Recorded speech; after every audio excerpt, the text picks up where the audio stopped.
Bonjour, je vais vous montrer aujourd'hui comment faire pour paramétrer des sauvegardes automatiques planifiées de votre WordPress grâce à l'extension gratuite Updraft Plus. Donc je pars du principe que vous avez déjà installé et activé l'extension, suite à quoi vous arrivez donc sur cette page de votre administration WordPress et je vous propose donc de cliquer sur Réglages pour accéder au panneau d'administration de l'extension. Donc vous pouvez voir également que vous pouvez accéder à ce panneau d'administration grâce à la barre de menu supérieure, ou autrement appelée barre de menu rapide de WordPress. Donc ici, vous voyez que là vous accédez en fait à tous les onglets qu'on retrouve ici. Voilà. Draft Plus Premium, ça va pas s'en occuper puisqu'on part de la version gratuite de l'extension.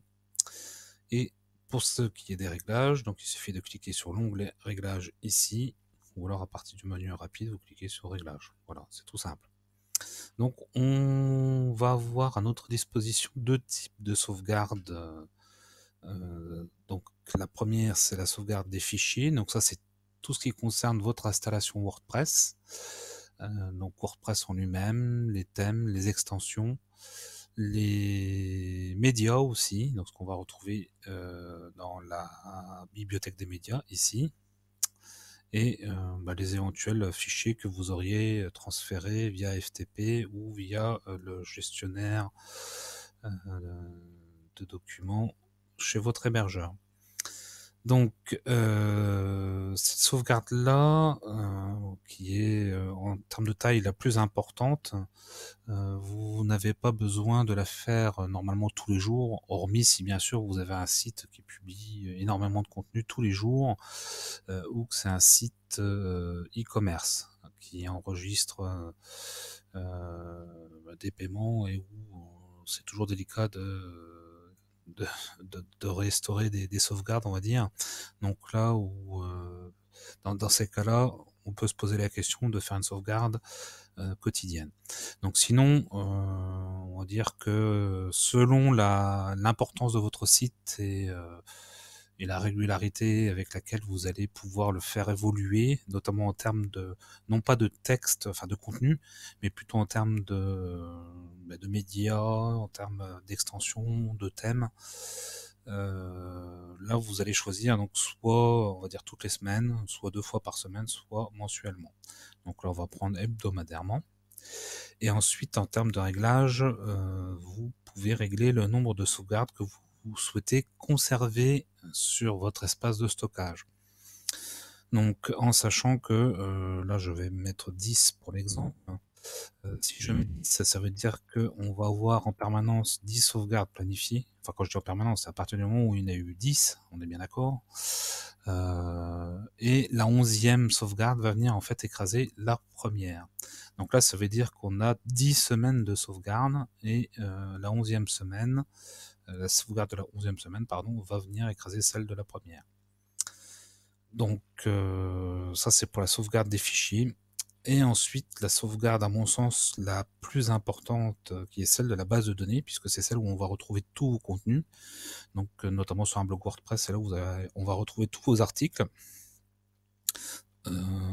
sauf les pièces jointes qu'on retrouve dans les fichiers. Donc là, la sauvegarde, selon la régularité avec laquelle vous allez publier sur votre site, encore une fois, vous allez choisir une périodicité plus ou moins importante. Donc un site qui va publier énormément tous les jours, il va le faire le plus souvent possible. Donc par exemple toutes les 4 heures. Un site qui publie régulièrement, on va dire tous les jours ou presque, mais qui va pas publier des tonnes d'articles tous les jours, on va dire que quotidiennement ça suffit. Et après, bon, ceux qui publient très très peu, on va dire hebdomadairement. Après, moi, je vous invite à pas trop espacer, donc au moins 1 fois par semaine. Donc là, on va rester en hebdomadaire. Et là, en termes de sauvegarde, comment je veux dire, la base de données prend quand même largement moins de place qu'une sauvegarde de fichier. Donc là, on peut être assez large au niveau du nombre de sauvegardes conservées, d'autant plus que parfois, on est content de pouvoir retrouver une sauvegarde qui peut avoir 1, 2, voire 3 mois. Donc là encore, en fonction de l'espace disponible sur lequel vous allez faire vos sauvegardes, vous pouvez être plus ou moins généreux. Donc on va partir par exemple sur 60. Donc là, ça fait à peu près 2 mois de sauvegarde. Et donc, au bout de 2 mois, la 61e sauvegarde vient remplacer la première. Donc voilà, donc ça c'est pour les deux types de sauvegarde. Ensuite, on vous propose de choisir l'endroit où va être stocké votre sauvegarde. Alors, par défaut, si vous ne choisissez rien, ici, la sauvegarde sera enregistrée sur votre FTP, en fait, le FTP du site. Bon, sincèrement, alors je dis pas qu'il faut pas le faire, par contre, faut pas s'en contenter. Parce que tout simplement, si votre site se fait pirater, votre sauvegarde, il y a de fortes chances qu'elle soit également piratée. Sans aller penser à mal, votre site a un souci suite à une mise à jour ou vous avez fait une mauvaise manipulation, enfin peu importe, votre hébergeur est indisponible. Si votre hébergeur, enfin le serveur sur lequel est hébergé votre site est totalement indispensable, et ça arrive malheureusement, alors pas forcément très souvent, mais là justement moi au mois de janvier j'ai un des serveurs d'un de mes hébergeurs qui avait des problèmes de connexion serveur et problèmes de connexion de base de données surtout. Et pendant 10 jours, tous les sites qui étaient sur ce serveur-là ne fonctionnaient pas. Et le problème, c'est que pour transférer chez d'autres hébergeurs, si vous n'avez pas de sauvegarde externe, eh bien, vous pouvez pas le faire. Donc, c'est très important de faire des sauvegardes ailleurs que sur votre espace d'hébergement. Donc là, vous voyez que même en gratuit, Updraft Plus vous propose quand même beaucoup de choses possibles. Alors la plus simple pour la plupart, ça va être de se les envoyer par email. Donc là, vous allez recevoir un email avec l'archive de votre sauvegarde. Alors par contre, attention, si vous faites cela, pensez à régulièrement enregistrer vos sauvegardes sur votre disque dur. Parce que sinon ça va partir aux oubliettes, et puis le jour où vous aurez besoin de votre sauvegarde, soit vous la trouverez pas, ou alors elle n'existera plus, parce que vous l'aurez supprimée avec vos autres mails. Donc attention à la solution de facilité email, moi je préfère éviter personnellement. Par contre, alors je vais pas vous faire tous les systèmes. On va voir deux choses, hein. On va voir le FTP ici. Donc là, vous voyez que vous avez différents champs à remplir. C'est les champs tout simplement que vous remplissez dans FileZilla lorsque vous voulez vous connecter à votre FTP. Donc il vous demande le serveur, l'identifiant, le mot de passe, ainsi que le chemin distant. Donc là, c'est l'adresse, c'est le chemin pour arriver au dossier où vous voulez que votre sauvegarde soit enregistrée. Donc, mode passif, donc là après c'est à voir avec votre serveur FTP si il l'exige ou non.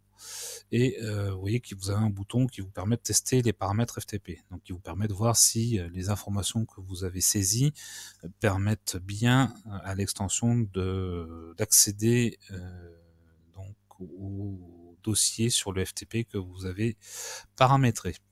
Donc ça vous évite de penser que vous avez bien fait, puis finalement les sauvegardes ne puissent pas se faire. Donc là, il vous demande si dans les sauvegardes on inclut les thèmes, les extensions. Alors fichier envoyé, c'est l'équivalent de uploads. Oui, on essaye de traduire au maximum dans l'équipe de traduction française de WordPress. Donc au fur et à mesure, vous voyez que certains termes évoluent. Donc avant on avait uploads, là c'est fichier envoyé. Je pense que ça va encore évoluer parce que, à mon avis, ça va être modifié en téléversement. D'ailleurs, c'est moi qui m'occupe de la traduction de cette extension-là. Donc, il va falloir que j'y pense. Donc, prochainement, vous allez voir téléversement au lieu de fichier envoyé, qui n'est pas une traduction exacte. Donc, et vous avez ici donc les éléments que vous pouvez exclure de la sauvegarde. Donc, normalement, il n'y a pas besoin d'y toucher, mais après, bon, disons que si vous savez pas, vous touchez pas à tout ça, vous laissez cocher. Plus vous en avez, mieux c'est. Bon, après, encore une fois, ça dépend de l'espace qui vous est disponible. Pour ceux qui font des sauvegardes très régulières, je reviens au site qui publie énormément de contenu, ça peut être intéressant de faire des sauvegardes uniquement des fichiers envoyés, parce que thème et extension, c'est pas ça va pas évoluer tous les jours, ça c'est la première chose. Et la deuxième chose, si vous avez des thèmes et extensions gratuites, ou alors des payantes, et que vous disposez bien des licences, pardon, je vais y arriver, toutes ces choses-là, vous pouvez les avoir, vous pouvez les télécharger et les installer à nouveau. Donc, tandis que les fichiers, les téléversements, donc c'est tout ce qui est images, PDF, enfin et autres fichiers que vous avez enregistrés dans votre bibliothèque des médias. Ça, par contre, ça sera perdu si vous ne sauvegardez pas. Donc, si vous avez un site ou un blog traditionnel, vous occupez pas, vous laissez tout cocher, comme ça vous êtes sûr de tout avoir. Par contre, si vous avez peur de manquer de place et que vous avez un site qui demande des sauvegardes vraiment très régulières des fichiers, notamment des téléversements, vous ne laissez cocher que envoyer les fichiers envoyés ou téléversants. Voilà. Donc après le restant, on n'y touche pas, sauf si vous souhaitez recevoir un rapport par mail. Moi personnellement, je le laisse décocher parce que je gère pas mal le site et donc du coup, ça me ferait avoir je ne sais combien de mails tous les jours. Donc ça, moi, je l'ai décoché. Par contre, ça peut vous permettre de savoir quand votre sauvegarde est faite, si elle a été bien faite, et vous avez même le chemin d'accès à la sauvegarde. Donc si vous avez un ou deux sites, n'hésitez pas à cocher cette case-là. Et ensuite, vous avez donc les réglages avancés. Donc les réglages avancés, ça c'est souvent si vous avez des problèmes, donc pour activer le mode débogage qui vous permettra de voir le journal des bugs. Vous pouvez donc faire en sorte que les sauvegardes soient scindées en des fichiers plus ou moins importants, selon les restrictions de votre serveur ou de votre hébergeur. Vous pouvez donc choisir de supprimer la sauvegarde locale. Donc ça peut être intéressant si vous avez un espace d'hébergement qui est assez limité en termes d'espace disque, parce que sinon vous allez voir que ça va vite vous manger votre espace disque et vous allez très vite atteindre la limite. En sachant que si vous décochez, non seulement vous recevrez donc la sauvegarde sur le FTP comme on a vu en haut, mais en plus elle sera enregistrée sur votre serveur. Donc ensuite, utiliser les certificats SSL du serveur, ça après ça dépend du serveur. Hein. Donc sinon vous laissez décocher. Moi je laisse tout ça, je laisse décocher. Donc après c'est vraiment, je dirais, pour les gens qui sont un peu plus connaisseurs et qui ont des besoins un peu particuliers. Voilà, donc n'hésitez pas, n'oubliez pas, pardon, de cliquer sur enregistrer pour enregistrer donc la sauvegarde par FTP. Donc là, moi, je vais pas le faire parce que j'ai pas d'espace FTP préparé pour. Et je vais vous montrer maintenant Dropbox. Et vous allez voir que Dropbox, c'est très simple, ça se fait en 2-3 clics. Donc vous choisissez Dropbox, comme vous avez vu là. Donc il faut que ça soit coloré. Et en fait, là vous retrouvez les réglages si on inclut dans la sauvegarde les extensions, les thèmes, les fichiers envoyés, vice versa. Tout ça, on retrouve la même chose, sauf qu'on n'a pas besoin de saisir d'informations comme pour le FTP. Il vous suffit de cliquer sur enregistrer, et là vous allez voir, voilà, vous avez un lien qui vous demande pour relier à la Dropbox. Alors moi je suis connecté sur mon compte Dropbox. Si vous n'êtes pas encore connecté sur votre compte Dropbox, il va vous demander de le faire. Donc là, moi comme je suis connecté, il me demande juste l'autorisation. Je clique sur autoriser et ça va automatiquement, voilà, on arrive sur cette page là. Vous cliquez sur complète setup, voilà. Et donc cette fois-ci, votre sauvegarde est bien enregistrée. Donc on retombe sur la page état actuel, dans laquelle on trouve aucune sauvegarde, ça c'est normal. Et alors moi je vous conseille tout de suite de faire une sauvegarde, comme ça vous êtes sûr d'en avoir une. Comme ça, si vous avez un problème d'ici la prochaine sauvegarde qui devrait avoir lieu, je me souviens plus de règles qu'on a mis hebdomadairement. Hop là, c'était plutôt quotidiennement. Je vais changer le réglage. Hop, j'enregistre pour la base de données. Voilà. Donc il demande à chaque fois que vous modifiez les réglages, il va vous demander le lien vers la Dropbox. Voilà. Donc on continue. Voilà. Donc là, tant que vous faites pas de sauvegarde, jusqu'à la prochaine sauvegarde programmée, vous n'aurez pas de sauvegarde. Donc là, vous voyez qu'elle est programmée la prochaine 14h38, 14h39. Donc ça c'est l'enregistrement.